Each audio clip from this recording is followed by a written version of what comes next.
In 1918, the guns of World War I finally fell silent.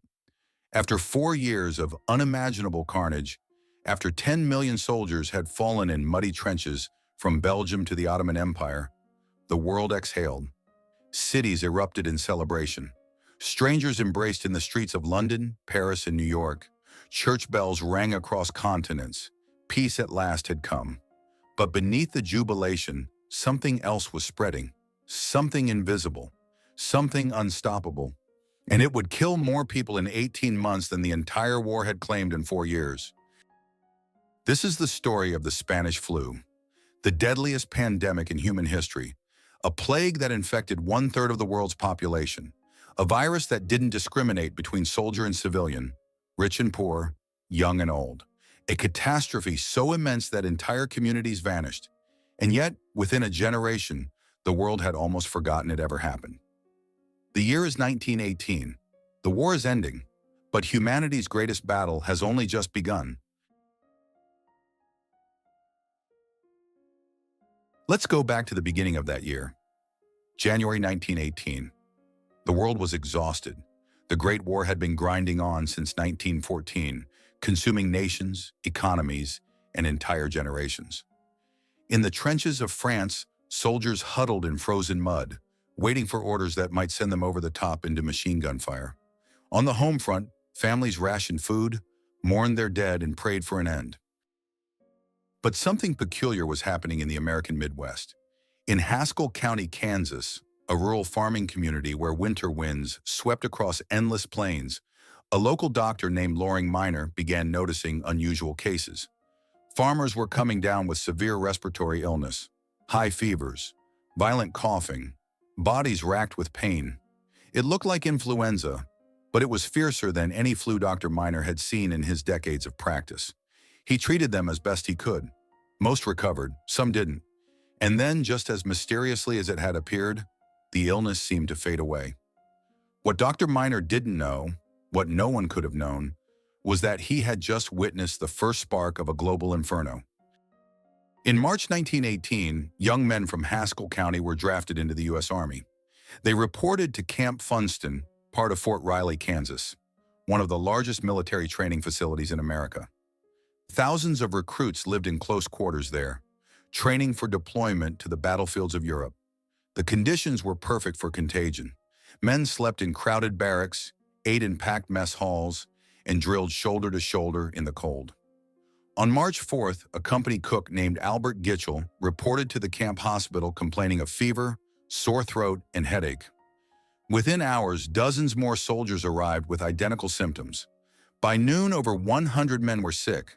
By week's end, 500.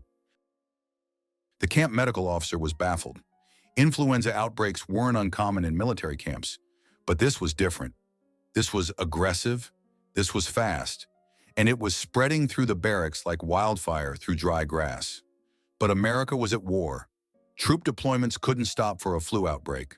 Soldiers continued training, and in April, thousands of young American men boarded ships bound for France, carrying with them more than rifles and rations. They carried a virus. Let's pause here and understand what influenza actually is. The flu virus is ancient. It's plagued humanity for centuries, perhaps millennia. It's a respiratory infection caused by influenza viruses, organisms so small they're invisible to the naked eye, yet capable of bringing entire civilizations to their knees. What makes influenza particularly dangerous is its ability to mutate. The virus constantly changes its genetic structure, creating new strains that human immune systems don't recognize. It's why we need new flu vaccines every year. It's why influenza never truly goes away. In 1918, viruses weren't yet understood. Scientists knew that diseases could spread from person to person, but they hadn't yet identified the microscopic pathogens responsible. The electron microscope, the tool that would eventually allow us to see viruses, wouldn't be invented for another decade. Doctors in 1918 were fighting an enemy they couldn't see, couldn't identify, and didn't understand. And this particular strain of influenza was different. Most flu viruses kill the very young and the very old, those with weakened immune systems. But the 1918 flu had a horrifying quirk. It targeted healthy young adults, People in their 20s and 30s, people in the prime of their lives, people who should have been strong enough to fight it off. The virus triggered something called a cytokine storm, an overreaction of the immune system that turned the body's defenses against itself. The stronger your immune system, the more violently it reacted, filling the lungs with fluid, essentially drowning victims from within. Young, healthy people died faster than the elderly. No one in 1918 understood this. All they knew was that something was terribly, terribly wrong. By April 1918, American troops were arriving in France by the tens of thousands. They disembarked at ports like Brest and Saint-Nazaire, joining the exhausted British and French forces who had been fighting for years. The Americans brought fresh hope to the Allied cause. They also brought the virus.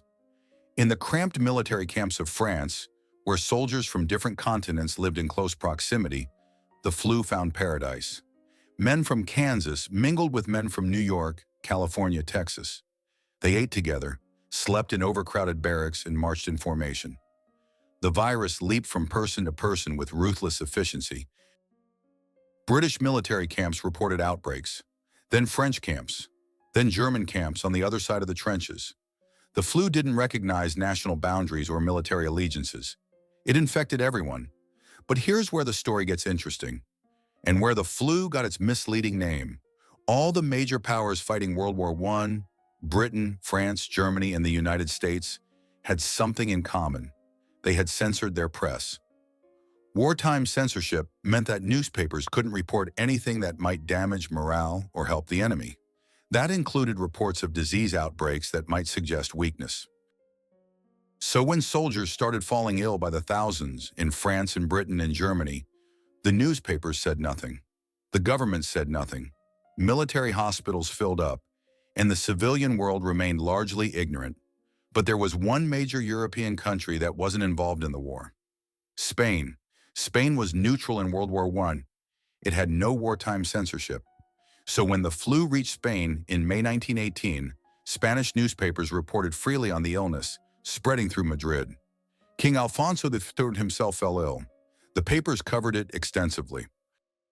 The rest of the world, reading Spanish press reports because their own newspapers were censored, began calling it the Spanish flu. The name stuck. For over a century, this pandemic has been called the Spanish flu, even though Spain had nothing to do with its origin. Spain didn't create the flu. Spain simply told the truth about it, and for that honesty, they received the blame. Let's follow the virus as it began its global journey in the spring of 1918. From the military camps of France, soldiers on leave carried it to Paris. From Paris, it spread to London. From London to Glasgow and Liverpool. Merchant ships departing European ports carried it across the Atlantic, to South America, to Africa, to Asia. In May, the flu appeared in China. In June, it reached India. By July, it had arrived in Australia. Islands in the Pacific that had never seen influenza before suddenly found their populations bedridden with fever. But here's the strange thing. This first wave, what epidemiologists now call the spring wave, was relatively mild. People got sick, some died, but most recovered after a week or two of misery. Compared to what was coming, this was a gentle warning shot. Military doctors noted the illness but didn't panic. Influenza was common. Soldiers had survived worse. By summer, infection rates were dropping. The outbreak seemed to be fading. Perhaps it had been just another flu season after all. In the trenches of France, the war continued. On June 6th, American forces helped stop a German offensive at Château-Thierry. In July, Allied forces launched counterattacks. By August, the tide was clearly turning. The Germans were retreating. Victory felt close. But the virus wasn't finished yet. It was only evolving. Somewhere during that summer of 1918, the influenza virus mutated. Perhaps it happened in the crowded conditions of a military camp. Perhaps in a hospital. Perhaps in the body of a single infected person whose immune system pushed the virus to adapt in order to survive. We don't know exactly where or when it happened. But by late August, a new strain of the flu had emerged. And this one was a killer. The second wave began almost simultaneously in 3 distant locations. In late August, sailors at a naval facility in Boston began falling ill. Around the same time, soldiers in a military camp in Sierra Leone, West Africa, reported severe cases, and French troops near Brest experienced a sudden spike in respiratory illness. Within days, it became clear that this was not the same flu that had circulated in the spring. This was something far worse. Soldiers who came down with this new strain didn't just experience fever and cough. They hemorrhaged. Blood poured from their noses. They coughed up blood. Their skin turned dark blue from lack of oxygen, a condition called cyanosis that indicated their lungs were failing. Doctors were horrified. Some victims died within hours of showing their first symptoms. Young soldiers who had been healthy and strong in the morning were dead by evening. Autopsies revealed lungs that were completely destroyed, filled with bloody fluid, as if the men had drowned on dry land.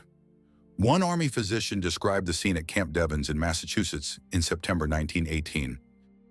These men start with what appears to be an ordinary attack of influenza, and when brought to the hospital, they very rapidly develop the most viscous type of pneumonia that has ever been seen. 2 hours after admission, they have the mahogany spots over the cheekbones, and a few hours later you can begin to see the cyanosis extending from their ears and spreading all over the face. It is only a matter of a few hours then until death comes, and it is simply a struggle for air until they suffocate. It is horrible. That letter, written by a doctor to a colleague, captures the sheer terror of those early days of the second wave. Doctors were watching people die in ways they'd never seen before, and they had no idea how to stop it. From military camps, the virus spread into civilian populations. Boston was hit hard first. By mid-September, the city's hospitals were overwhelmed. Doctors and nurses worked around the clock. Medical students were pulled from classes to help. Still, there weren't enough hands. The disease didn't behave like normal flu. It struck with terrifying speed. A person could feel fine in the morning, develop symptoms by noon, and be dead by midnight. Families went to bed healthy and woke to find loved ones dead in their sleep. Cities across America watched Boston with growing dread, knowing that whatever was happening there would soon arrive at their doorstep. And they were right. Philadelphia would become one of the deadliest examples of what happens when a city ignores a pandemic. In September 1918, Philadelphia's public health director, Wilmer Cruson, was aware of the flu outbreak spreading through military camps in Boston. Health officials urged him to cancel large public gatherings, but Philadelphia had plans, big plans. The city was preparing for a massive parade on September 28th to support the war effort. It was supposed to be the largest parade in Philadelphia's history. 200,000 people were expected to line Broad Street. Marching bands, Boy Scouts, military units, thousands of participants. It would be a spectacular show of patriotism. Cruson decided the parade would go on. After all, the war was almost won. Morale was important. And how bad could the flu really be? On September 28, 1918, more than 200,000 people gathered shoulder to shoulder along the parade route. They cheered. They celebrated. They stood in close contact for hours. 72 hours later, Philadelphia's hospitals were in crisis. Every bed was full. Doctors and nurses were falling ill. Within a week, more than 4,500 Philadelphians were dead. Within 6 weeks, more than 12,000. That parade, that single decision to ignore the warnings, turned Philadelphia into one of the deadliest cities in America during the pandemic. It remains one of the most tragic examples in public health history of the cost of denial. But the virus wasn't just spreading through America, it was spreading everywhere. In September, the flu returned to Europe with a vengeance. London, Paris, Berlin, cities already exhausted by 4 years of war, now faced a new catastrophe. Hospitals that had been treating wounded soldiers now overflowed with flu victims. In Britain, schools closed, theaters shut down, public gatherings were banned. London's famed double-decker buses stood empty because too many drivers and conductors were sick. Coal mines closed because miners couldn't work. Factories producing war materials slowed to a crawl. In France, entire villages disappeared. Rural communities with no doctors, no hospitals, and no resources were decimated. In some places, so many people died so quickly that there was no one left to bury the dead. Even the German army, retreating across France after their failed summer offensives, was hit hard. Thousands of German soldiers fell ill. Some historians argue that the flu contributed to Germany's final collapse. How can an army fight when half its soldiers can barely stand? The Spanish flu was the first truly global pandemic in the age of modern transportation. Steamships could cross oceans in days. Trains could transport infected passengers across continents. Soldiers and merchants and refugees moved constantly, carrying the virus with them wherever they went. The flu reached places that had never experienced pandemic disease before. In India, the pandemic was catastrophic. India was still under British colonial rule, and millions of Indians lived in densely packed cities with poor sanitation. The flu swept through Bombay, Calcutta, and Delhi like a monsoon. Rural villages were devastated. Estimates vary, but most historians believe that between 12 and 20 million Indians died of Spanish flu, representing perhaps 5% of the entire Indian population. Imagine that. 1 in 20 people, gone. Bodies piled up faster than they could be cremated or buried. The Ganges River, sacred to Hindus, became clogged with corpses. Entire families died in their homes, and days would pass before anyone noticed.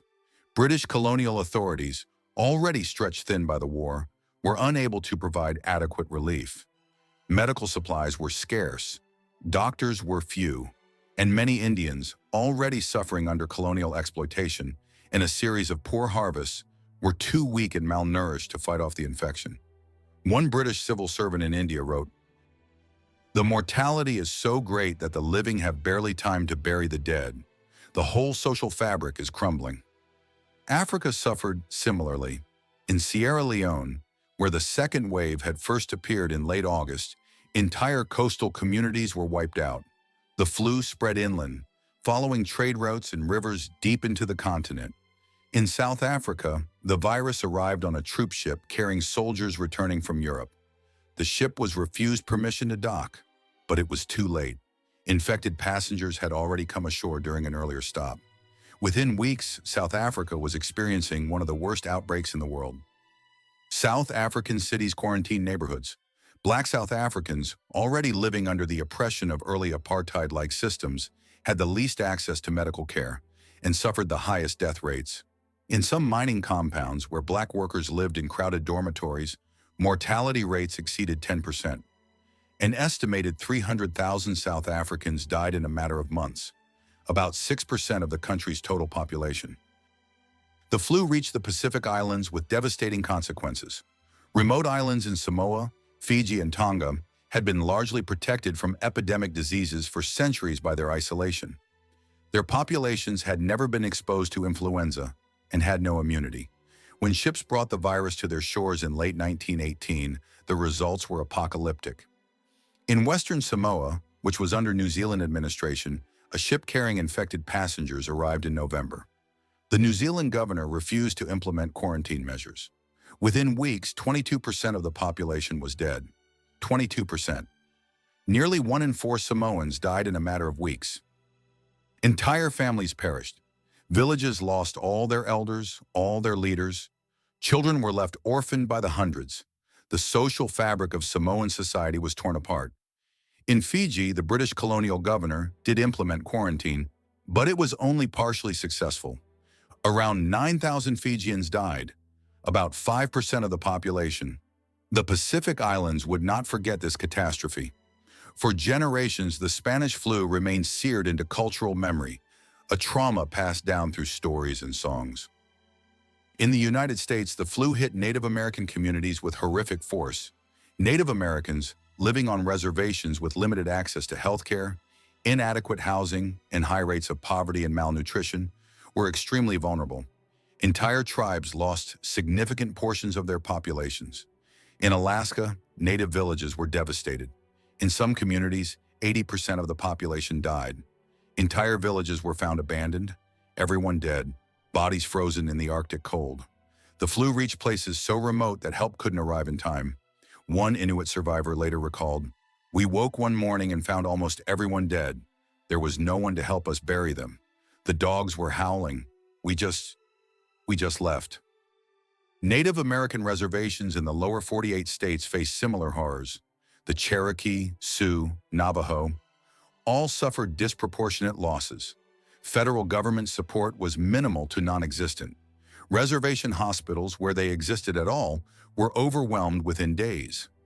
The Spanish flu struck hardest at communities that were already marginalized, already struggling. It exposed and deepened existing inequalities.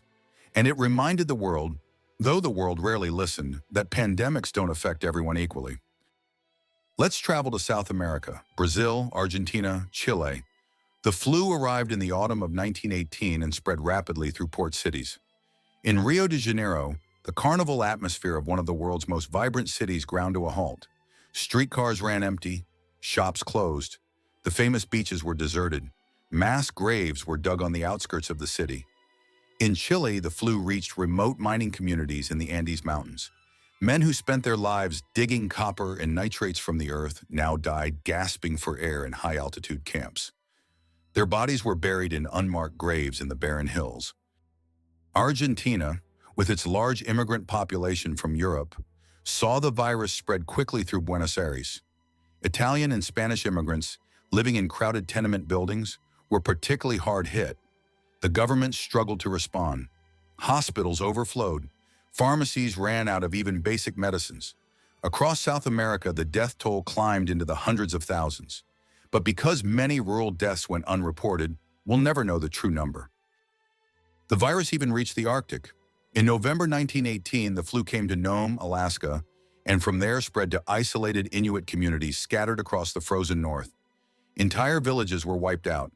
In some cases, only a handful of survivors remained. Dogs howled outside homes where everyone inside had died. Children wandered between houses looking for any adult still alive. The cold preserved bodies until spring, when burial parties could finally dig graves in the frozen ground. One rescue team, arriving at a remote village months after the outbreak, found everyone dead except for two small children who had survived by eating frozen fish they found stored in a hut. The children couldn't speak. Trauma and cold and hunger had stolen their words. These are the stories history often forgets. The remote tragedies, the communities too small to make headlines.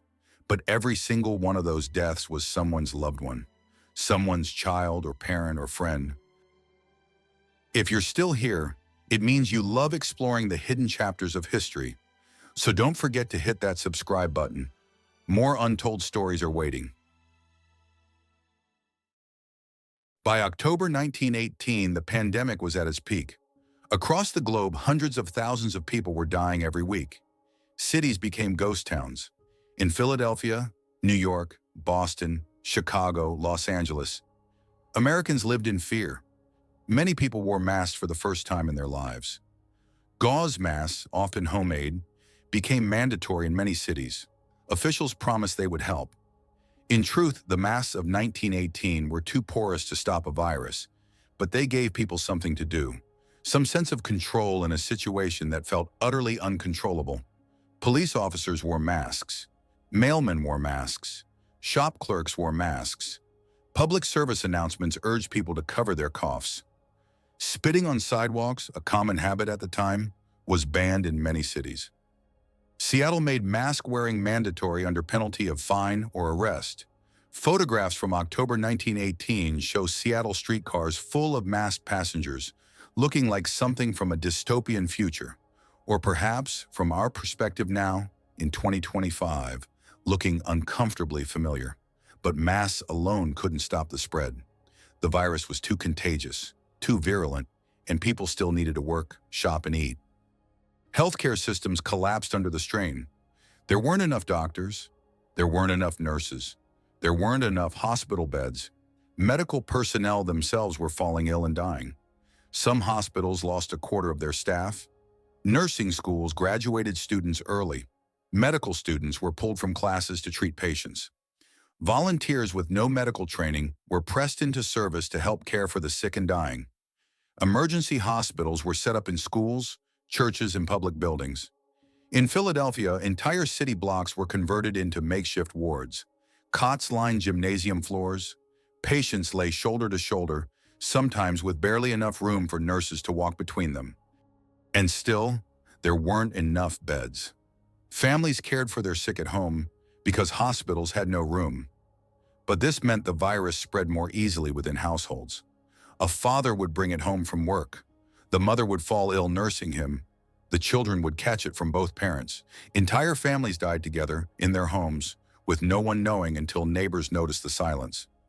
The death toll was staggering. In the United States, October 1918 was the deadliest month. More than 190,000 Americans died that month alone. To put that in perspective, more Americans died of the Spanish flu in October 1918 than died in combat during all of World War I. Undertakers couldn't keep up. Coffin makers worked around the clock and still couldn't produce enough caskets. In some cities, bodies were buried in mass graves, often without proper identification. Families searching for missing loved ones might never know where they were buried. Philadelphia ran out of coffins. Bodies piled up in homes, in morgues, in warehouses. The city government eventually commandeered every truck and wagon available to collect corpses. Burial details worked day and night. One Philadelphia undertaker described the scene. "I have 75 bodies in my morgue. I can't handle anymore. People are dying in their homes because there's no room in the hospitals. The bodies stay there, sometimes for days before we can collect them. The smell is everywhere." New York City dug mass graves in Hart Island, where the city still buries its unclaimed dead today. Thousands of flu victims were interred there, their identities sometimes unknown, their families sometimes dead themselves. Let's talk about what it was like to be sick with the Spanish flu. It began suddenly. A headache, a sore throat. Within hours, a raging fever would develop. Muscles ached as if they'd been beaten. Joints swelled. The cough started. Dry, painful, relentless. In mild cases, victims recovered after a week of misery. But in severe cases, things deteriorated rapidly. The skin took on a dusky blue color as oxygen levels dropped. Patients gasped for air, each breath a struggle. Blood vessels in the lungs burst, causing hemorrhaging. Victims coughed up blood, sometimes so much blood that they choked on it. Pneumonia set in as secondary bacterial infections attacked lungs weakened by the virus. Without antibiotics, in which wouldn't be discovered for another decade, these infections were often fatal. Delirium was common. Patients raved in fever dreams, seeing things that weren't there, calling out for people long dead. Hospital wards were filled with the sounds of coughing, moaning, and the desperate gasps of people drowning in their own fluids. Doctors could do almost nothing. They had no antiviral medications. They didn't understand what caused influenza. They tried everything: aspirin to reduce fever, oxygen to help breathing, bloodletting in some cases because that's what medicine had done for centuries. Nothing worked reliably. Doctors watched helplessly as young, healthy patients died in front of them. One nurse in Boston wrote in her diary, "I have never seen anything like this. Strong men in the morning, dead by evening. We can't save them. We can't even comfort them properly because we're so overwhelmed. I go home at night and cry. Then I wake up and do it again." But the virus wasn't finished yet. It was about to show the world just how cruel it could be. In November 1918, as the war finally ended, as people poured into the streets to celebrate armistice and peace, the virus claimed some of its most heartbreaking victims. Pregnant women who contracted the flu faced a terrifying choice. If they survived, which many didn't, the mortality rate for pregnant women with Spanish flu was extraordinarily high. Some studies suggest up to 50% of pregnant women who caught the virus died. Those who survived often lost their babies. Young children, usually resilient against flu, died in alarming numbers. Orphanages overflowed with children who had lost parents. Some children lost both parents and all their siblings, becoming the sole survivors of their families. There are accounts of children as young as 5 or 6 years old found wandering the streets, crying for parents who would never come home. Charitable organizations struggled to care for the sudden influx of orphans. In rural areas, entire families died with no one to discover them for days or weeks.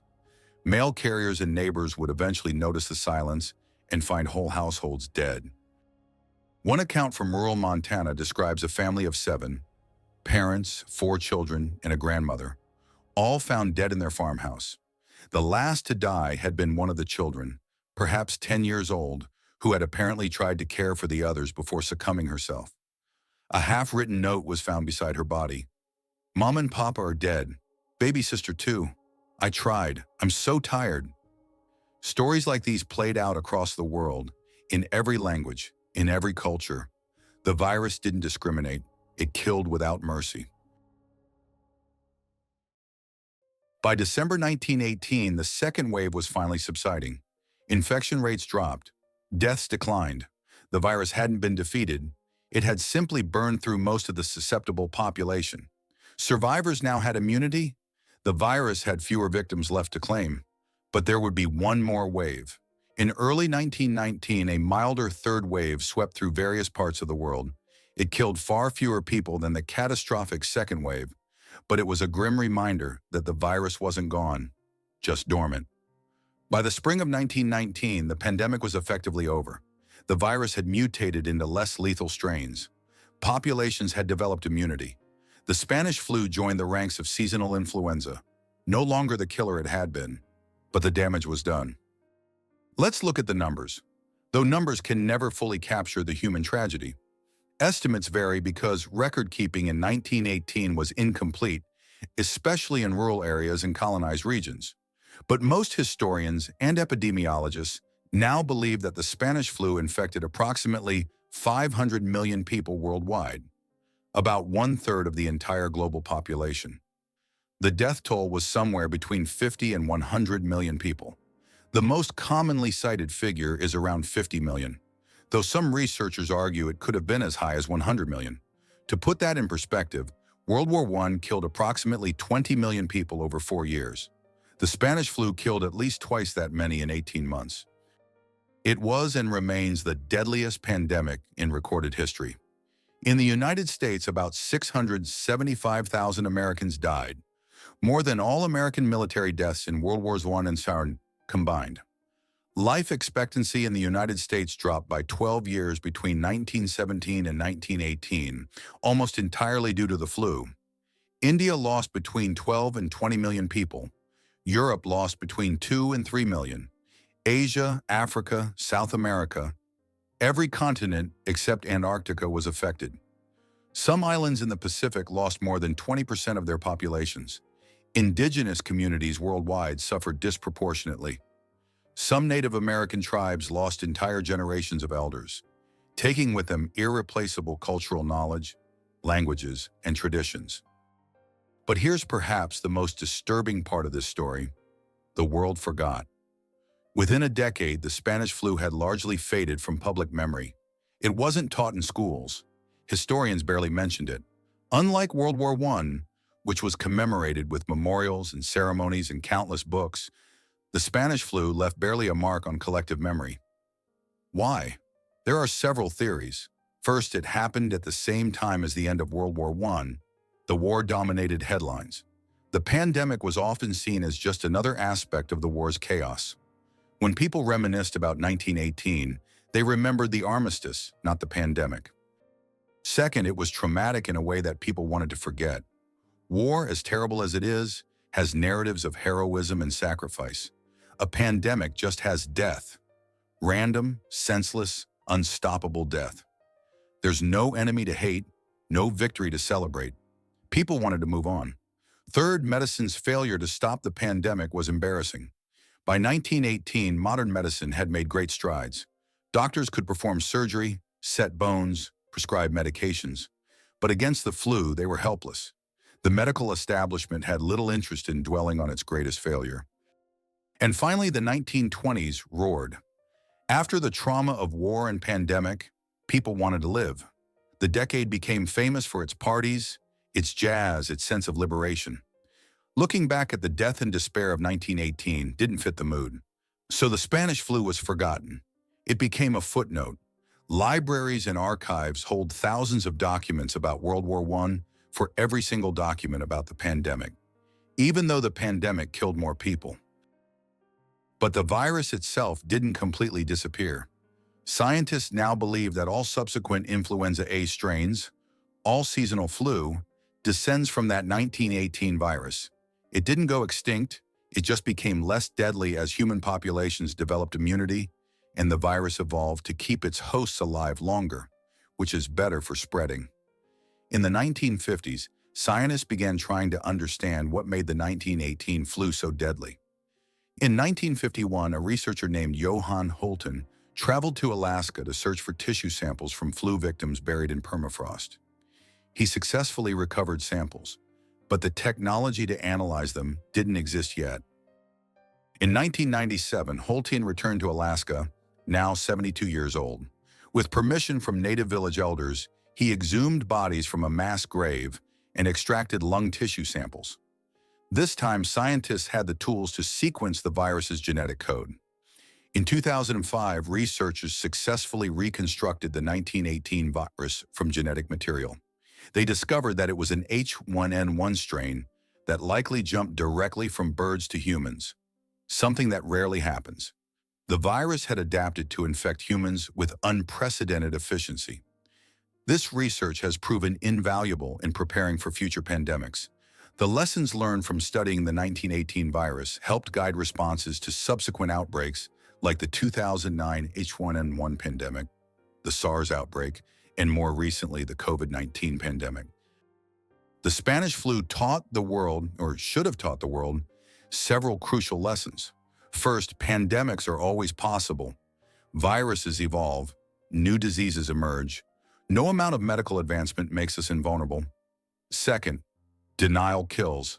Philadelphia's parade, the governments that censored pandemic news, the officials who minimized the danger, all of them contributed to more deaths. Honesty and quick action save lives. Third, society's most vulnerable always suffer the most. In 1918, it was the poor, colonized peoples, indigenous communities, and those without access to health care who died in the highest numbers. Inequality doesn't just mean some people have less money. It means some people die while others survive. Fourth, we must maintain medical infrastructure. The healthcare systems in 1918 collapsed because there weren't enough doctors, nurses, or hospitals. That lesson should have ensured every country built robust healthcare systems. Many didn't. Fifth, public health measures work. Cities that implemented social distancing, closed schools and theaters, and enforced mask mandates saw lower death rates than cities that didn't. It wasn't perfect, but it made a difference. And finally, we will forget. Humans are remarkable at moving on from trauma. It's a survival mechanism. But it also means we forget the lessons learned at terrible cost. For decades, people who survived the Spanish flu rarely talked about it. It was too painful. Families had been destroyed. Friends had disappeared. The trauma was too deep. But in the 1970s and 1980s, historians began interviewing the few remaining survivors. These oral histories captured what documents couldn't: the human experience of living through the pandemic. A woman in her 90s interviewed in 1982 remembered being 8 years old in 1918. My mother got sick first, then my father, then my baby brother. I was the oldest, so I tried to take care of them. I didn't know what to do. I was just a child. My brother died first. He was only 2. Mama died next. Papa lasted another week. I was alone in the house with their bodies for 3 days before someone checked on us. I've never forgotten that silence. Another survivor, a man who had been a young soldier in 1918, recalled, "The war was hell. We all knew that, but we thought coming home would be safe. Then half the guys in my unit died of the flu before they could even get discharged. Some of them never saw their families again. They survived the trenches just to die in an army hospital from a disease none of us understood." These testimonies remind us that behind every statistic, every number in the death toll, was a person. Someone who laughed and cried and hoped and feared. Someone who mattered. Today in 2025, we have tools the people of 1918 couldn't have dreamed of. We have vaccines. We understand viruses. We have ventilators, antiviral medications, antibiotics for secondary infections. We have global health organizations that can track disease outbreaks in real time. We have the ability to sequence a virus's genome in days instead of decades. And yet, despite all our advances, we're not invincible. The COVID-19 pandemic proved that. When that novel coronavirus emerged in late 2019, it spread across the world with frightening speed, just as the Spanish flu had done a century earlier. Hospitals were overwhelmed. Healthcare workers were exhausted. People wore masks and social distance. Governments debated lockdowns and restrictions. Misinformation spread as fast as the virus. History was repeating itself. The parallels between 1918 and 2020 were impossible to ignore. The same debates about personal freedom versus public health. The same political tensions when some leaders downplayed the threat while others acted decisively. The same disparity in outcomes with marginalized communities suffering the highest death tolls. The same exhaustion of healthcare workers pushed beyond their limits. But there were differences too. In 1918, people didn't know what a virus was. In 2020, we did. In 1918, developing a vaccine would have been impossible. In 2020, vaccines were developed in record time. In 1918, communication traveled at the speed of telegrams and newspapers. In 2020, information and misinformation spread instantly across the internet. The COVID-19 pandemic reminded the world that the Spanish flu wasn't just ancient history. It was a preview of what could happen again. And it will happen again. Someday another virus will emerge with pandemic potential. The only question is whether we'll be ready. Let me tell you about one more person. Her name was Vera Brittain, a British nurse and writer who served in military hospitals during World War I. She survived the war, survived the Spanish flu, and lived until 1970. In her memoir, Testament of Youth, she wrote about the strange duality of 1918. We had endured 4 years of war, believing that peace would make everything right again. But peace came with a plague. I nursed soldiers whose wounds were healing, only to watch them die of flu in the same bed where they'd survived bullets and shrapnel. The war ended, but the dying didn't. Armistice Day should have been the happiest day of our lives. Instead, hospitals were so full of flu patients that we could barely celebrate. The silence after the guns stopped wasn't peaceful. It was haunted. Vera Brittain understood something crucial. The Spanish flu wasn't a separate tragedy from World War I. They were intertwined. The war created perfect conditions for the pandemic. Millions of soldiers living in close quarters, traveling across oceans, returning home to crowded cities. The war weakened populations through years of rationing and stress. The war censored news that might have saved lives, and the pandemic changed the war's ending. Germany's army was crippled by flu in the fall of 1918. Some historians argue that the pandemic hastened the armistice. Soldiers on both sides were too sick to fight. The war didn't end with a decisive military victory as much as it ended with exhaustion. Exhaustion from combat and exhaustion from disease. Walk through any old cemetery today, and you might notice something. Clusters of gravestones dated 1918, often entire families buried within days or weeks of each other. Many of the stones are weathered now, the names barely legible. But they're there, silent witnesses to a catastrophe the world chose to forget. In Alaska, descendants of flu victims still visit mass graves on hillsides overlooking the sea. In India, villages hold remembrance ceremonies for ancestors lost to the Great Dying. In Samoa, the memory of 1918 is still taught to children, a reminder of what can happen when disease strikes an unprepared population.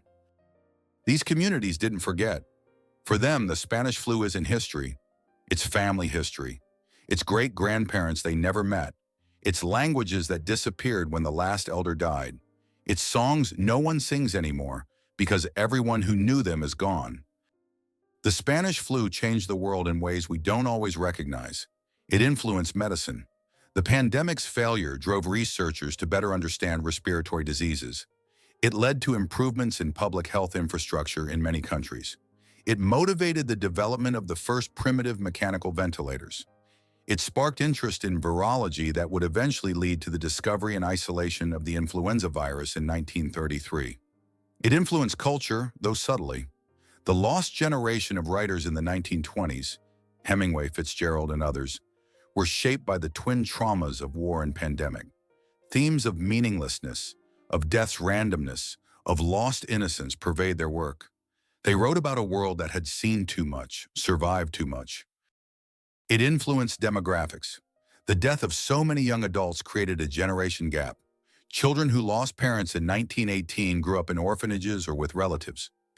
Some of these orphan children would become the soldiers of World War II, carrying their own trauma into another conflict. It influenced politics.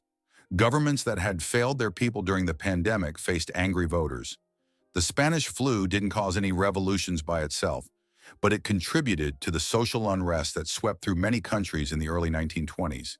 And it created a collective trauma that, even though largely unspoken, shaped an entire generation's worldview. People who survived 1918 knew viscerally that the world could end. Not metaphorically, but literally. Everyone you know could be dead within weeks. Today, researchers continue studying the 1918 flu. They excavate burial sites in remote locations where permafrost has preserved tissue samples. They analyze historical records, looking for patterns that might predict future pandemics. They use computer models to simulate how a 1918-like virus would spread in today's interconnected world. The answers are sobering. Despite all our medical advances, a virus as virulent as the 1918 flu would still be catastrophic. Air travel would spread it faster. Urban density would amplify transmission. We'd have vaccines eventually, but not fast enough to prevent millions of deaths. This isn't meant to be alarmist. It's meant to be realistic. The Spanish flu taught us that pandemics are not ancient history. They're not something that only happened in the past. They're a recurring threat that humanity must always be prepared to face. There's a cemetery outside Philadelphia where more than 500 flu victims from October 1918 are buried in a mass grave. For decades, the grave was unmarked. In 2018, on the centennial of the pandemic, the city finally erected a memorial. The memorial is simple, a granite stone with the dates in a single line. They were not forgotten, but they were forgotten. For 100 years, they were forgotten. The memorial is an acknowledgement of that failure, as much as it is a tribute. Across the world, similar memorials have begun appearing. Small plaques in hospitals, markers in cemeteries, museum exhibits. A century later, the world is finally remembering. Why now? Perhaps because those who survived the Spanish flu are all gone. The last survivors died in the early 2000s. Now that there's no one left to feel the pain of remembering, we can finally acknowledge what happened. Or perhaps it's because we've seen it happen again. The COVID-19 pandemic made the Spanish flu relevant in a way it hadn't been for decades. Suddenly, the old stories didn't seem so distant. The black and white photographs of masked faces could have been taken yesterday. We understand now what they felt then. The fear, the uncertainty, the grief, the exhaustion, the strange sensation of living through history while just trying to survive another day. Let me tell you one final story. In a small town in Nebraska, there's a letter preserved in a local historical society. It was written in November 1918 by a woman named Margaret to her sister who lived in another state. Margaret never sent the letter. It was found in her Bible after she died in 1962. The letter reads, "Dear Sarah, by the time you receive this, if you receive it at all, I may be gone. The flu has taken everyone. John died Tuesday. The baby died Thursday. Mother lasted until Friday morning. I am alone in this house with their bodies, and I can feel the fever starting in me too. I'm not writing to make you sad. I'm writing because I need someone to know we were here. We lived. We loved each other. We mattered. This disease has stolen so much, but it can't steal that. If I die, know that my last thoughts were of you and of the summers we spent as girls, running through the wheat fields behind Papa's farm. Remember me there, in the sunshine, laughing. Tell your children about us. Don't let us disappear. All my love, Margaret." Margaret survived. She recovered from the flu and lived another 44 years, but she never sent the letter. Perhaps it was too painful a reminder. Perhaps she couldn't find words to explain what she'd endured. So she kept it, hidden in her Bible, a private testimony to the worst days of her life. That letter now sits in a climate-controlled archive in Nebraska, and because of it, we know Margaret's name. We know John, the baby, and mother. They are not forgotten. The Spanish flu infected 500 million people and killed at least 50 million. Behind each of those numbers was a person, a Margaret, a John, a baby without a name in the historical record. They died in their homes, in hospitals, in military camps, in villages across 6 continents. They died gasping for breath. They died holding loved ones' hands. They died alone. They died confused, wondering why this was happening. They died angry. They died resigned. They died too soon, and the world moved on. Because that's what humans do. We survive. We rebuild. We have children who don't remember what we endured. We tell ourselves it won't happen again, even though we know it will. The Spanish flu was the deadliest pandemic in human history, but it won't be the last pandemic. Viruses evolve. Diseases emerge. The world is more connected now than in 1918, which means the next pandemic could spread even faster. We have better medicine, better communication, better understanding. But we also have more people living closer together, traveling further. We have climate change disrupting ecosystems and bringing humans into contact with new pathogens. We have misinformation spreading faster than any virus. The question isn't whether another pandemic will happen. The question is whether we'll remember the lessons of 1918 when it does. History isn't just what happened, it's what we choose to remember. It's what we learn. It's what we pass down to the next generation. For too long, we chose not to remember the Spanish flu. We chose to forget the 50 million dead, the orphaned children, the exhausted nurses, the helpless doctors, the mass graves, the silence that fell over cities, the families that vanished. But forgetting doesn't prevent recurrence. It guarantees it. The Spanish flu survivors, those who lived through the nightmare of 1918, most of them never spoke about it. They carried the trauma silently until they died. And when they died, their stories died with them. We can't bring them back. We can't undo what happened. But we can remember. We can tell their stories. We can learn from their suffering. We can honor their memory by being better prepared for the next pandemic. By building stronger healthcare systems. By listening to scientists. By responding quickly when outbreaks begin. By protecting the most vulnerable among us. That's not just history. That's responsibility. In 1918, a virus spread around the world, killing without mercy. It infected rich and poor, young and old, soldiers and civilians. It reached every continent. It devastated communities and destroyed families. It killed more people in 18 months than the Great War killed in 4 years. And then it faded into history, becoming a footnote that most people never learned about. But the dead deserve more than silence. They deserve to be remembered.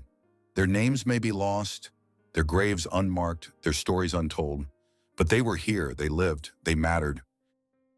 The Spanish flu was not just a medical catastrophe, it was a human tragedy on an almost incomprehensible scale. It was mothers dying while their children cried. It was doctors working until they collapsed. It was villages disappearing. It was teenagers burying their parents.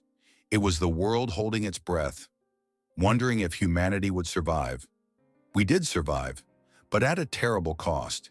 And now, more than a century later, we're finally beginning to remember. We're finally telling the story. We're finally acknowledging that this happened, that it was real, that it was devastating, and that it could happen again. The Spanish flu of 1918 was the deadliest pandemic in human history, but it doesn't have to be a forgotten pandemic. This is their story. These are their voices echoing across a century. These are the lessons they paid for with their lives. The guns of World War I fell silent in November 1918. The dying from the Spanish flu continued for months afterward, quieter than the war, but just as deadly. By the time it was over, the world had changed. It had lost millions of people. It had learned that invisible threats could be more dangerous than any army. It had discovered that medicine had limits, that governments could fail, that death could come swiftly and without warning. And then, remarkably, the world forgot. But we're remembering now. In museums and memorials, in research papers and documentaries, in conversations like this one, we're remembering because we must. Because history isn't just what happened. It's what we remember. And what we remember shapes who we become. The Spanish flu killed at least 50 million people. That's 50 million stories that ended too soon. 50 million futures that never happened. 50 million absences that shaped the century that followed. They were not forgotten. Not anymore. History isn't just what happened. It's what we remember. It's the stories we choose to keep alive. It's the lessons we refuse to let fade into silence. The Spanish flu of 1918 killed more people than any pandemic in recorded history. It devastated families. destroyed communities, and changed the course of civilization. And for a century, most of the world barely remembered it happened. But now you know. You know about Margaret and John and the baby. You know about the nurses who worked until they collapsed. You know about the villages that disappeared, the orphaned children, the mass graves, the silence that fell over cities. You know about the 50 million who died. And knowing means it matters. Knowing means they're not forgotten. Knowing means we can learn from their suffering and maybe, just maybe, do better next time. Because there will be a next time. The only question is whether we'll be ready. Thank you for watching. If this story moved you, if you learned something you didn't know, if you believe these voices from history deserve to be heard, then like this video, leave a comment, and subscribe for more stories the world almost forgot. Because history isn't just the past. History is a warning. History is a guide. History is a memorial to those who came before us, and their stories deserve to be told.